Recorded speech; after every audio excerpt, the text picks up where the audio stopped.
안녕하십니까. 나의 오래된 벗들이여. 저는 김 교수입니다. 어느덧 세상의 바람과 햇살을 맞으며 살아온 지 100년이 넘었습니다. 100살이라는 나이, 어찌 보면 그저 숫자에 불과할지 모르나 이 길고 긴 시간의 강을 건너오며 제가 뼈에 사무치도록 깨달은 진실이 하나 있습니다. 오늘 저는 그 진실을 여러분께 꼭 전하고 싶어 이렇게 마이크 앞에 앉았습니다. 먼저 충격적인 말씀부터 드리겠습니다. 여러분이 지금 곁에 두고 있는 사람들 가운데 열의 8은 여러분의 남은 생명을 갉아먹고 있는 사람일지도 모릅니다. 놀라지 마십시오. 이것은 제가 100년을 살며 수천 명의 노년을 곁에서 지켜본 끝에 내린 결론입니다. 잘 지내던 사람이 어느 날 병석에 누우면 곁이 텅 비고 평생 인심 좋다 소리 듣던 사람이 외롭게 눈을 감는 것을 저는 너무나 많이 보았습니다. 그분들에게는 한 가지 공통점이 있었습니다. 사람을 너무 많이 곁에 두었다는 것입니다. 우리의 인생은 마치 긴 기차 여행과도 같습니다. 젊은 날에는 수많은 승객을 태우고 시끌벅적한 역들을 지나왔습니다. 그러나 70이라는 나이는 이제 그 기차가 종착역인 황혼을 향해 서서히 속도를 줄이며 들어서는 시간입니다. 지난 한 세기를 되돌아보니 우리는 참 많은 착각 속에 살았습니다. 인생의 가장 큰 후회는 돈을 많이 벌지 못한 것이 아니었습니다. 가장 큰 실수는 내 기착칸에 너무 많은 사람을 억지로 태우려 애썼다는 것입니다. 생각해 보십시오. 정작 내 영혼을 알아주는 진정한 벗은 하나도 없는데 그저 빈자리가 두려워 억지로 채워넣은 인연이 얼마나 많았습니까? 명절이면 마지못해 안부를 묻고 경조사라 하여 의무처럼 봉투를 챙기고 만나면 속이 시끄러운데도 인맥이라는 이름으로 붙들고 있던 사람들, 그 사람들이 정말 여러분의 벗이었습니까? 아니면 그저 혼자라는 사실을 잊기 위한 소음이었습니까? 황혼이 내려앉은 이 시기에 북적이는 사람들의 소음은 결코 복이 아닙니다. 그것은 그저 혼란일 뿐입니다. 혹시 여러분도 지금 그런 피로감을 느끼고 계시지 않습니까? 만나고 돌아오면 오히려 기운이 쭉 빠지는 무의미한 사교 모임들, 나를 잊을까 두려워 억지로 붙잡고 있는 이미 식어버린 인연들 말입니다. 솔직히 말씀드리면 저도 한때는 그랬습니다. 사람이 많아야 잘 산 인생이라고 믿었지요. 그러나 그것이 얼마나 어리석은 착각이었는지 100살이 되어서야 비로소 알았습니다. 제 말을 부디 깊이 새겨 들으십시오. 이른 이후 여러분의 운명과 평화는 전적으로 여러분 주변의 고요함에 달려 있습니다. 사람이 많으면 기운이 흩어집니다. 낡고 병든 인연을 곁에 두는 것은 마치 흐르지 않는 고인 물을 집안에 두는 것과 같습니다. 그 물은 여러분의 맑은 생기를 탁하게 만들고 하늘이 주신 수명을 조금씩 갉아먹습니다. 나에게 맞지 않는 사람을 끝까지 붙들고 있는 것은 내 인생의 귀한 에너지를 밑빠진 독에 들이붓는 격입니다. 그것은 외로움을 달래는 일이 아니라 스스로 자기 운을 막아 세우는 일입니다. 어떻게 말씀드리면 좋을까요? 저는 오늘 여러분께 무서운 이야기를 하려는 것이 아닙니다. 오히려 가장 따뜻하고 가장 홀가분한 이야기를 하려는 것입니다. 저와 함께 여러분의 영혼을 위한 대수술을 한번 시작해 봅시다. 복잡하게 엉킨 인연의 끈을 오늘 과감히 놓아버리는 것입니다. 두려워하지 마십시오. 비워야 채워지는 법입니다. 잡다한 것들을 모두 떠나보내고 나면 그 빈자리에 비로소 맑은 복이 들어옵니다. 오늘 제가 드릴 이야기는 딱 3가지입니다. 첫째는 우리가 과감하게 잘라내야 할 인연에 관한 것입니다. 둘째는 세상 무엇과도 바꾸지 말고 지켜야 할 단 하나의 동반자에 관한 것입니다. 그리고 셋째는 평생 우리가 가장 모질게 학대해온 그러나 마지막 순간까지 우리를 떠나지 않을 단 한 명의 친구에 관한 것입니다. 이 세 가지만 마음에 새기셔도 여러분의 남은 생은 완전히 달라질 것입니다. 마지막으로 한 가지만 약속드리겠습니다. 오늘 이 이야기를 끝까지 들으시면 오늘 밤 여러분은 지난 수십 년 중 가장 가볍고 평안한 잠을 주무시게 될 것입니다. 제가 100년을 살아내고 드리는 말씀이니 부디 믿고 따라와 주십시오. 자, 이제 마음의 문을 활짝 열고 천천히 귀 기울여 주십시오. 우리 함께 가장 아름다운 노년으로 들어가는 문을 열어보겠습니다. 자, 이제 첫 번째 이야기를 시작하겠습니다. 우리가 가장 먼저 가장 과감하게 잘라내야 할 인연. 그것은 바로 겉으로만 친한 술친구와 만날 때마다 신세 한탄만 늘어놓는 사람입니다. 마음이 좀 불편하시지요. 하지만 잠깐만 제 이야기를 들어보십시오.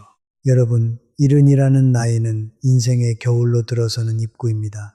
인정하기 싫더라도 우리의 육신은 예전 같지 않습니다. 남은 시간은 유한하고 우리가 하루에 쓸 수 있는 기력은 정해져 있습니다. 아침에 눈을 뜨면 채워지는 그 기운의 양동이가 이제는 예전처럼 가득 차지 않습니다. 그런데 이 귀한 기운을 왜 남의 불행을 듣느라 다 써버리십니까? 제가 100년을 살아보며 깨달은 한 가지 이치가 있습니다. 말에는 기운이 실려 있고 소리에는 운이 담겨 있다는 것입니다. 이것을 아주 냉정하게 말씀드리겠습니다. 입만 열면 자식 흉, 며느리 흉, 세상에 대한 원망, 아픈 몸에 대한 짜증을 쏟아내는 사람들이 주변에 한둘은 꼭 있을 겁니다. 우리는 흔히 친구된 도리로 그 이야기를 다 들어줘야 한다고 착각합니다. 하지만 가만히 들여다보면 그들은 지금 자기 안에 쌓인 검고 탁한 기운을 여러분에게 쏟아내고 있는 것입니다.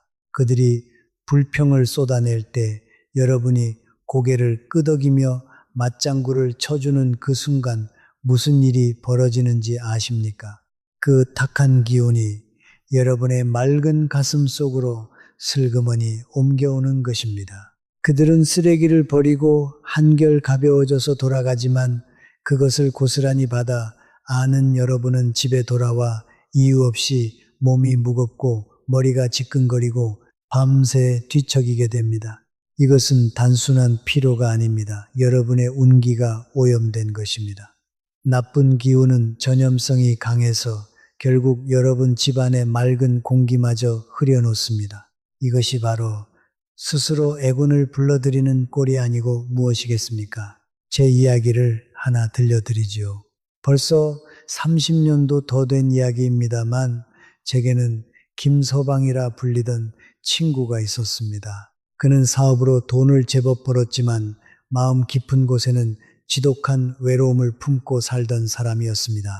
그는 혼자 있는 시간을 단 1시간도 견디지 못했습니다. 그래서 매일같이 집으로 사람들을 불러들였습니다.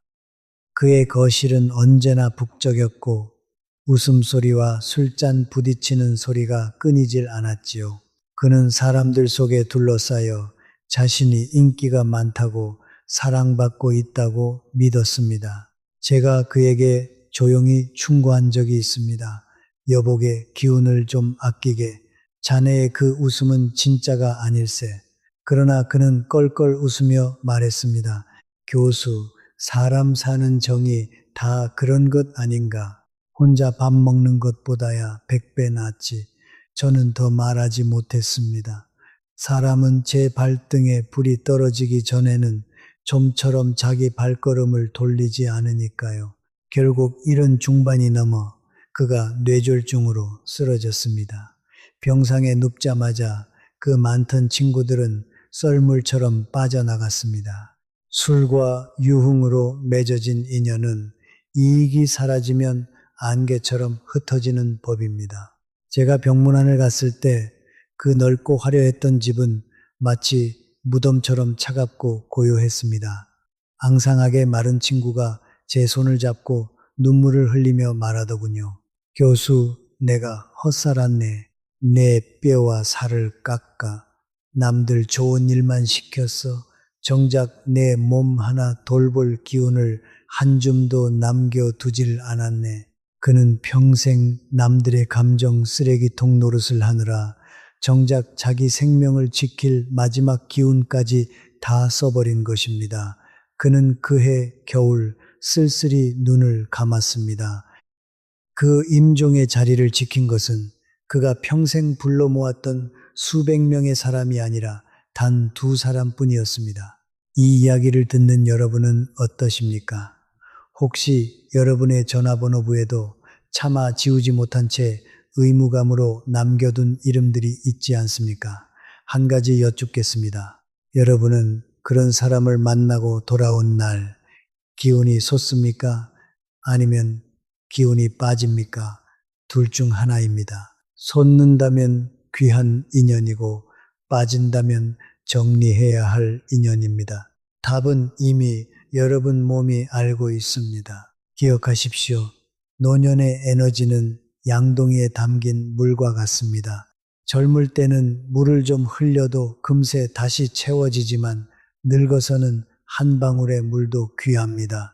의미 없는 사교 모임, 체면 치레를 위한 식사 자리, 그저 시간이 남아 만나는 관계들, 이 모든 것이 여러분의 양동이에 구멍을 뚫는 짓입니다. 그 구멍으로 여러분의 건강과 복록이 그리고 자손에게 물려줄 생기가 줄줄 새어 나가고 있는 것입니다. 그러니 오늘부터 당장 실천하십시오. 어렵지 않습니다. 첫째, 전화를 걸어 하소연부터 시작하려는 사람이 있다면 정중하지만 단호하게 거리를 두십시오. 미안하네. 내가 요즘은 마음을 좀 다스리는 중이라 무거운 이야기는 듣기가 버겁네. 이렇게 말하면 됩니다. 그것은 무례가 아니라 여러분의 영혼을 보호하는 숭고한 결단입니다. 둘째, 만났을 때 기분이 좋아지지 않는 사람이라면 굳이 다음 약속을 잡지 마십시오. 아니요 라고 말하는 것은 차가운 것이 아닙니다. 그것은 나의 남은 시간을 지키는 가장 품위 있는 방패입니다. 그리고 마지막 셋째, 여러분의 집을 사원처럼 정갈하게 지키십시오. 나쁜 말을 뱉는 사람, 기운을 빼앗아 가는 사람을 그 신성한 공간에 함부로 들이지 마십시오. 운명은 여러분이 누구와 함께 시간을 보내느냐에 따라 결정됩니다. 썩은 사과 하나가 상자 전체를 썩게 하듯 부정적인 사람 하나가 여러분의 노년 전체를 병들게 할 수 있습니다. 부디 껍데기는 가라앉게 두고 알맹이만 남기십시오. 자, 이것이 첫 번째 이야기였습니다. 이제 비워낸 그 자리에 누구를 모셔야 할지 두 번째 이야기로 넘어가 보겠습니다. 자, 그렇다면 비워낸 그 자리에 가장 먼저 모셔야 할 귀인은 누구일까요? 다행히 멀리 있지 않습니다. 바로 지금 등을 돌리고 누워있는 그 사람, 밥상머리에서 잔소리한다고 타박했던 바로 그 사람, 평생을 함께 늙어온 여러분의 영혼의 동반자입니다. 두 번째 이야기는 바로 늙은 배우자에 관한 것입니다. 많은 노인들이 범하는 가장 어리석은 실수가 무엇인지 아십니까? 남에게는 한없이 관대하면서 정작 내 곁을 지키는 배우자에게는 가혹하리만큼 인색하다는 것입니다. 지겨워 죽겠다는 말을 입에 달고 살지요. 늙어서 무슨 정이냐며 등을 돌리고요. 이 대목은 저도 가슴이 아픕니다. 왜냐하면 제가 직접 본 가장 비극적인 이야기가 여기 있기 때문입니다. 제 지인 중에 꽤 큰 사업을 일군 박 회장이라는 분이 계셨습니다. 밖에서는 호탕하고 인심 좋은 회장님으로 통했지만 집안에서는 폭군이 따로 없었습니다. 늙어가는 아내가 음식을 조금만 짜게 해도 걸음이 조금만 늦어도 불같이 화를 냈습니다. 도대체 할 줄 아는 게 뭐냐며 무시하기 일쑤였지요. 그는 늘 말했습니다. 돈은 내가 벌었고 저 사람은 평생 편하게 살기만 했다고요. 자신의 성공이 오로지 자기 능력 덕분이라고 굳게 믿었습니다. 그러던 어느 날 평소처럼 아내에게 물 좀 가져오라고 소리쳤는데 대답이 없었습니다.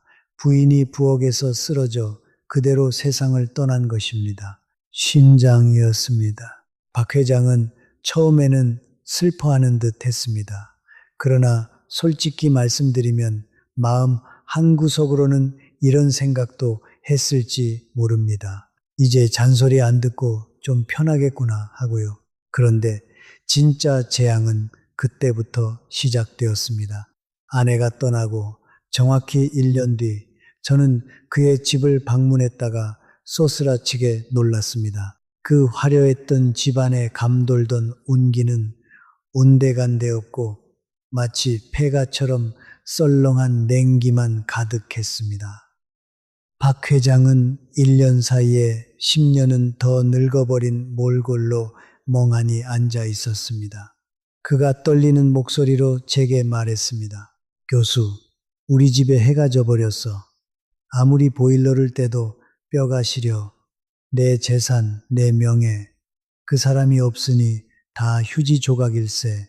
알고 보니 아내가 떠난 뒤 자식들과의 발길도 끊겼고 집안을 보이지 않게 지탱하던 질서가 무너지면서 재산 문제로 소송에까지 휘말려 있었습니다. 아내라는 존재가 단순히 밥을 해주는 사람이 아니라 그 집안의 복을 붙들고 있던 기둥이었음을 뼈저리게 깨달은 것입니다. 그러나 이미 버스는 떠난 뒤였습니다. 여러분, 이것을 기운의 이치로 설명해 드리겠습니다. 부부란 무엇입니까? 이 세상에서 가장 강력한 음과 양의 결합입니다. 젊을 때는 사랑과 정으로 살지만 늙어서의 부부는 서로의 생명을 지탱하는 두 개의 기둥과 같습니다. 한쪽 기둥이 다른 기둥을 도끼로 찍어내면 결국 두 기둥이 다 무너지고 지붕이 내려앉습니다. 게다가 배우자는 여러분 인생의 기억을 함께 나눈 이 세상의 유일한 목격자입니다. 이것은 엄청난 영적 힘을 가집니다. 내가 젊은 날 얼마나 찬란했는지, 우리가 얼마나 힘든 고개를 넘어왔는지, 그것을 기억해 주는 사람이 곁에 있다는 것. 그 사실 자체가 여러분의 존재를 이 세상에 단단히 묶어두는 탐이 됩니다. 그 몇이 끊어지면 사람은 정처 없이 떠밀려 가라앉고 맙니다. 반대로 머리가 하얗게 센 두 노인이 서로의 등을 긁어주고 말없이 차 한 잔을 나누는 그 평화로운 광경, 그것이야말로 세상에서 가장 강력한 풍수이자 나쁜 기운을 막아내는 최고의 부적입니다. 풍수지리를 따로 따질 필요도 없습니다. 그 화목한 기운 앞에서는 어떤 애군도 감히 문턱을 넘지 못합니다. 그러니 오늘부터 태도를 완전히 바꾸십시오. 이것은 상대를 위한 봉사가 아닙니다. 여러분 자신의 만년을 위한 가장 영리한 생존 전략입니다. 아내의 주름진 얼굴에서 남편의 굽은 등에서 부처를 보시고 예수를 보십시오. 그들이 둔해지고 자꾸 깜빡깜빡하는 것은 여러분을 괴롭히려 함이 아닙니다. 그저 세월의 파도를 함께 맞으며 함께 낡아진 같은 배의 일부일 뿐입니다. 낡은 배일수록 노젓는 사람이 서로 함부로 하면 그대로 가라앉습니다. 지금 당장 실천할 수 있는 비법을 드리겠습니다. 첫째, 화가 치밀어 오를 때 입을 꾹 다물고 속으로 3번만 외치십시오. 이 사람이 내 생명줄이다. 이 사람이 내 복덩이다. 3번이면 신기하게도 화가 가라앉습니다. 둘째, 과거의 서운함이 떠오를 때 그것을 억지로 끄집어내어 지금의 평화를 오염시키지 마십시오. 지나간 일을 자꾸 들추는 것은 스스로 독을 마시는 행위입니다. 그리고 마지막으로 가장 중요한 셋째입니다. 하루에 단 한 번이라도 이 말을 건네십시오. 그저 살아있어 줘서 고맙소. 내 곁에 있어 줘서 다행이요. 쑥스러우시지요. 압니다. 그래도 해보십시오. 말 한마디면 됩니다. 여러분이 배우자를 귀하게 여기는 그 순간 그 집안에는 황금보다 귀한 화목의 기운이 감돌기 시작합니다. 그리고 그 기운이야말로 여러분을 고독사로부터 우울증으로부터 그리고 노년의 비참함으로부터 지켜줄 단 하나의 방패임을 부디 잊지 마십시오. 물론 이미 배우자를 먼저 떠나보낸 분도 계실 겁니다. 그 마음 제가 압니다. 그렇다고 슬퍼만 하지 마십시오. 오늘 밤 마음속으로 그 사람에게 한마디 건네보십시오. 함께 해줘서 고마웠소 라고요. 그 한마디가 여러분 가슴에 맺힌 응어리를 풀어줄 것입니다. 자, 이제 두 번째 이야기를 마칩니다. 그런데 여러분, 가장 중요한 이야기가 아직 남아 있습니다. 세상에서 가장 가까운데도 우리가 평생 가장 모질게 외면해온 단 한 사람, 그 이야기를 이제 시작하겠습니다. 자, 마지막으로 여러분이 세상 그 무엇과도 바꾸지 말고 목숨을 걸고 지켜야 할 단 한 사람, 그 사람은 바로 거울 속에 있는 사람입니다. 태어난 순간부터 흙으로 돌아가는 그 순간까지 단 한 번도 여러분을 배신하지 않고 곁을 지킬 유일한 동반자, 바로 여러분 자신입니다. 너무나 당연한 말 같으십니까? 하지만 지난 100년을 살아오며 제가 목격한 가장 슬픈 진실은 대부분의 사람이 죽기 직전까지 이 소중한 친구를 철저히 외면하고 학대하다가 떠난다는 사실입니다. 평생을 누구의 엄마로, 누구의 아버지로, 어느 집안의 며느리라는 이름으로 사느라 정작 나라는 존재는 뒷방 늙은이 취급을 해오지 않으셨습니까? 자식 입에 맛있는 것 넣어주느라 나는 찬밥에 물 말아먹었고요. 자식 새 옷 사 입히느라 나는 다 늘어난 속옷을 입었습니다. 그러고는 그것을 희생이라 사랑이라 믿으셨을 겁니다. 압니다. 그 마음 너무나 잘 압니다. 그러나 오늘만큼은 제 이야기를 좀 더 들어보십시오. 제 오랜 친구였던 최 여사의 이야기를 들려드리겠습니다. 그녀는 동네에서 보살이라 불렸습니다. 평생 남편의 술주정을 받아주고 시부모 병수발을 들고 아들 둘을 대학까지 보내며 헌신했습니다. 그녀의 입버릇은 늘 이랬습니다. 나는 괜찮다. 나는 아무거나 먹어도 배부르다. 그녀는 자기 몸을 돌보는 것을 사치라 여겼고 자기 감정을 살피는 것을 죄라 여겼습니다. 이른 줄에 접어들어 남편을 먼저 보내고 이제 좀 편히 살아보려나 싶던 그때 그녀에게 덜컥 위암 말기 판정이 내려졌습니다. 평생을 바쳐 키운 아들들은 어땠을까요? 병원비 문제로 서로 다투기 시작했고 어머니가 왜 건강 관리도 안 해서 우리에게 짐을 지우시냐며 짜증을 냈습니다. 그 말을 들었을 때 그녀의 가슴이 어땠을지 저는 차마 상상할 수가 없습니다. 병실에 누워 앙상하게 마른 최 여사가 눈을 감기 며칠 전 제 손을 잡고 말했습니다. 교수님, 나는 자식들이 나를 버린 게 슬픈 게 아니에요. 가만히 생각해 보니 나를 가장 먼저 버린 사람은 바로 나 자신이었어요. 내가 나를 귀하게 여기지 않는데 세상 천지 그 누가 나를 귀하게 여겨주겠어요. 내 몸한테 너무 미안해서 눈물이 멈추질 않아요. 그녀는 평생 자신을 하녀처럼 부려먹었고 결국 그 몸도 주인을 떠나버린 것입니다. 이것은 단순한 불효의 이야기가 아닙니다. 이것은 냉혹한 우주의 법칙입니다. 기운의 관점에서 설명해 드리겠습니다. 여러분의 육체는 여러분의 영혼이 머무는 성전입니다. 그런데 이 성전을 청소하지도 않고 좋은 음식을 공양하지도 않고 늘 못났다, 늙었다, 아프다 하며 비난의 화살만 쏘아대면 어떻게 되겠습니까? 자신을 학대하는 마음은 강력한 살기가 되어 안에서 생명력을 파괴합니다. 내가 나를 홀대하면 내 몸을 감싸고 있는 보호막이 찢어집니다. 그 찢어진 틈으로 병마가 들어오고 가난이 들어오고 외로움이 들어옵니다. 많은 노인들이 겪는 원인 모를 통증과 우울증은 사실 오랫동안 무시당한 내면의 아이가 질러대는 비명일지도 모릅니다. 한번 가슴에 손을 얹고 생각해 보십시오. 여러분은 지난 한 달 동안 자기 자신에게 단 한마디라도 따뜻한 말을 건넨 적이 있습니까? 없으셨다면 바로 그것이 문제입니다. 그러니 부디 오늘부터는 삶의 방식을 완전히 뒤집으십시오. 자식에게 줄 유산을 아껴 보약을 지어 드시라는 말이 아닙니다. 돈이 드는 일이 아닙니다. 마음가짐에 혁명이 필요할 뿐입니다. 진정한 건강은 약병 속에 있지 않습니다. 진정한 건강은 마음의 고요와 자존감에서 나옵니다.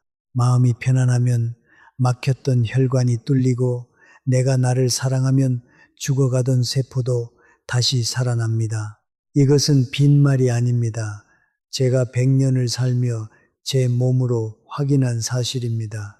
이제부터는 가장 좋은 음식을 자식이나 손주가 아니라 국물 한 방울까지 여러분 자신이 드십시오. 옷장 속에 아껴둔 가장 좋은 옷을 꺼내 입으십시오. 남에게 보이기 위해서가 아니라 거울 속의 나에게 예우를 갖추기 위해서 말입니다. 혼자 드시는 밥이라 하여 찌그러진 냄비째 드시거나 짝 안 맞는 그릇에 대충 담지 마십시오. 찬장에서 가장 아껴둔 예쁜 그릇을 꺼내 정갈하게 담아 드십시오. 그리고 하루에 한 번 조용히 눈을 감고 자신의 가슴에 손을 얹으십시오. 그리고 말을 거십시오. 70년, 80년 이 험한 세상을 버텨내느라 고생한 나의 심장에게 닳아버린 무릎에게 주름진 두 손에게 진심으로 사과하고 감사하십시오. 고생했다. 미안하다. 그리고 사랑한다.